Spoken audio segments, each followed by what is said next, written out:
ತಿನ್ನುವುದೆಲ್ಲ ಯಾಕೆ ಸ್ಟೋರಿ ಹಿಡಿತಿರು? ಹಬ್ಬದ ದಿನ ಹೊಟ್ಟಿ ಉರ್ಸಾಕ. ಹಲೋ, ಇಲ್ಲ ನಾನು ಊರಿಗೆ ಬಂದಿಲ್ಲ. ಹಾ, ನೀವ ಹೋಗ್ಬರ್ರಿ. ಹಾ ಸರಿ. ಇಲ್ಲ ನಾನು ಊರಿಗೆ ಬಂದಿಲ್ಲ, ಹೇಳಿದ್ನಲ್ಲಕ್ಕೀಗ ಆಲ್ರೆಡಿ. ಹಲೋ, ಹೊಳಮನ ಫೋನ್ ಹಚ್ಚಿ ನಾನು ಹೊಟ್ಟಿ ಉರಿಸ್ಬೇಡ್ರಿ, ಹೇಳೇನಿಲ್ಲ ಬಂದಿಲ್ಲ ಅಂತ ಹೇಳಿ ಊರಿಗೆ ಇಡ್ರಿ ಅವ್ರು.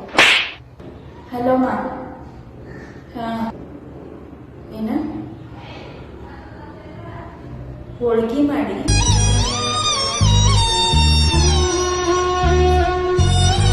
ಮತ್ತೇನ್ ಮಾಡಿ? ಬಜ್ಜಿ ಮತ್ತು ಸಂಡಿಗೆನೂ ಮಾಡಿ ಮತ್ತೆ ಕಟ್ಟಿನ ಸಾರು ಮಾಡಿ